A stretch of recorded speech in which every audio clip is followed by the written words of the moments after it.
تو بات پھر وہیں آئی کہ یہ جو آپ کو مہنگائی کا طوفان نظر آتا ہے نا، یہ ایکچولی اس جگہ مڈل کلاس کو کرش کرنے کی سازش ہے. نہ امیر کو فرق پڑنا ہے، نہ انتہائی غریب کو فرق پڑنا ہے. یہ مڈل کلاس کرش ہو جائے گی.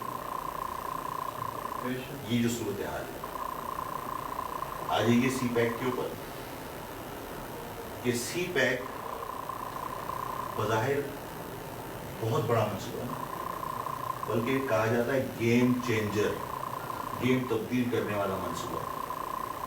ایسے ہی ہے نا؟ جی بالکل. لیکن آج کی نشست میں یہ بات لکھ لیجیے کہ سی پیک سے پہلے ہمارا فیوچر ڈیسائیڈ ہونا ہے. سی پیک کی تکمیل سے پہلے ہمارا فیوچر ڈیسائیڈ ہو جائے گا. اور ہماری بدقسمتی ہے کہ ہمارا اپنا ایجنڈا قائد اعظم اور لیاقت علی خان کے بعد کبھی رہا ہی نہیں. ہم ہمیشہ دوسروں کے ایجنڈے کی تکمیل کے لیے ہم بھاڑے کے لوگ بنے رہے، کہ ہم نے باہر سے مدد یا پیسے وصول کیے اور ان کے ایجنڈے کی تکمیل کرنے کی کوشش کی جو انہوں نے چاہا. ہم نے کبھی سوشلزم کو پروان چڑھانے کی کوشش کی اور ماؤ کا کیپ پہن کر ہم نے مدد وہاں سے لینے کی کوشش کی. کبھی رشیا کو روکنے کے لیے کسی اور کی جنگ کا حصہ بنے اور اپنے چیپٹرز میں، اپنے بچوں کی کتابوں میں ہم نے جہاد کے چیپٹرز ڈلوائے.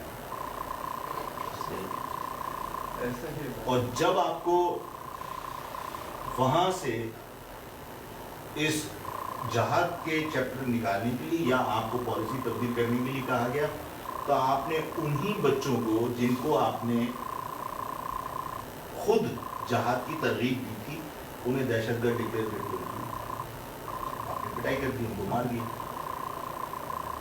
آپ کا اپنا ایجنڈا تو کوئی بھی نہیں تھا. آپ نے اسی ملک کے اندر سلیبس روزانہ چینج کی کسی اور کی ہدایت پر، کسی اور کے کہنے پر.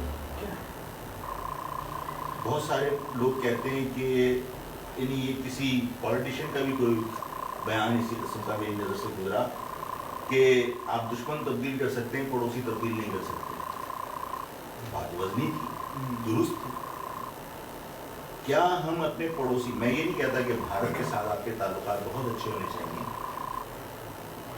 لیکن کیا آپ کے اپنے برادر اسلامی ممالک جو آپ کے پڑوسی ان کے ساتھ تعلقات اچھے ہیں؟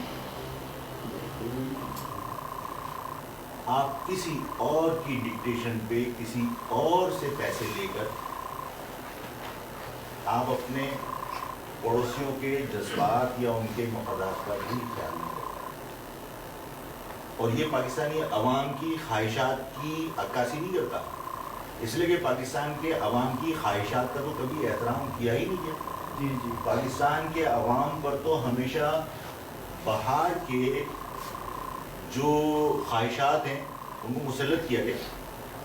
یعنی جب چاہا مجھے طالبان کا لبادہ اڑا دیا، جب چاہا مجھے سوشلزم کا لبادہ اڑا دیا. یعنی میرا اپنی میری خواہش کا تو کبھی احترام کیا ہی نہیں گیا نا. تو اس عوام کو الیکشن میں بھی کبھی اس بات کی اجازت نہیں ملی کہ وہ اپنی مرضی سے اپنے لوگوں کا انتخاب کریں. یعنی اگر آج پاکستان میں انتخابات میں ووٹ ڈالنے کا تناسب انتہائی کم ہے دنیا بھر میں، تو اس کی وجہ یہ ہے کہ لوگ یہ سوچتے ہیں کہ ہمارے ووٹ ڈالنے سے کوئی تھوڑی کسی نے منتخب ہو جانا ہے، فیصلے تو کہیں اور ہونے، تو وہ دوپہر میں لائن میں کیوں لگے. جو ووٹ ڈالنے کا جوش اور جذبہ آپ کی قوم میں سے مان پڑتا چلا جا رہا ہے، اس کی وجہ یہی ہے.